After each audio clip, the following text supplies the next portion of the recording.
تو اچھا سر، آپ نے کہا کہ جی اللہ کو کسی نے دیکھا 100% تبھی ہوگا یہ ایمان اگر اللہ کو دیکھا ہو. سر انبیاء رسول ان کو کیسے اتنی اوتھینٹسٹی تھی کہ یہ جی کسی ڈیوائن پاور کی طرف سے وہ ہمیں وہ پیغام آ رہا ہے اور وہ ان کے وہ اٹھ کھڑے ہوئے پوری دنیا میں وہ پیغام پھیلانے کے لیے؟ تو دیکھا تو ان لوگوں نے بھی نہیں تھا، ان کو کیا اوتھینٹسٹی تھی؟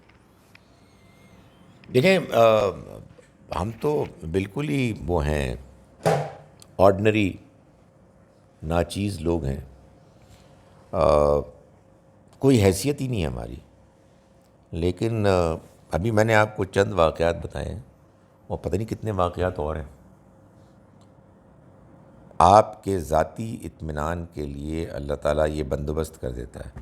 تو قرآن میں آیا نا کہ اللہ ولی بن جاتا ہے، دوست مددگار بن جاتا ہے ان لوگوں کا کہ جو ایمان لانا چاہتے ہیں. وہ انہیں نکالتا ہے اندھیروں سے، یعنی گمراہی کے اندھیروں سے ایمان کی روشنی کی طرف. پیغمبروں کے اس اعلیٰ ترین کردار کے بعد جب اللہ ان کو چنتا ہے تو پھر ان کے اطمینان کے لیے وہ بہت سے ایسے تجربات سے گزرتے ہیں جس کے بعد ان کا ایمان آخری درجے کا پختہ ہو جاتا ہے.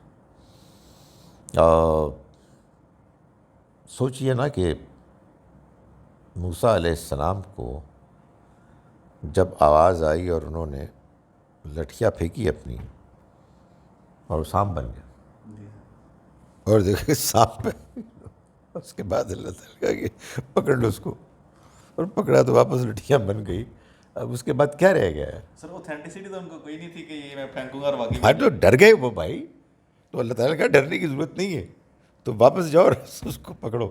تو اس کے بعد کیا رہ گیا؟ کچھ بھی نہیں رہ گیا. یہ کون کر سکتا ہے؟ سر اسی طرح سیدنا ابراہیم کا بھی جب انہوں نے کہا کہ آپ کیسے زندہ کریں گے. ایسا ہی ہے. یہ وہی واقعات ہیں، اور یہ ہر پیغمبر کے ساتھ ہوئے کہ پیغمبر کو آخری حد تک اطمینان، اعتماد، یقین ان کے اندر پیدا کرنے کے لیے یہ واقعات، یہ تجربات ہوتے ہیں. کیوں؟ اس لیے کہ وہ ڈیزرو کرتے ہیں، ان کے اندر شدید اس کی تمنا ہوتی ہے، اور پھر وہ اس یقین کے ساتھ اللہ کا پیغام پیش کرتے ہیں. یہ جذبہ جتنا زیادہ یہ اطمینان، یہ ایمان ہوگا، اتنا ہی انسان پھر بات کو پہنچانے میں سرگرمی دکھائے گا، اس کو شوق ہوگا، موٹیویشن ہوگی.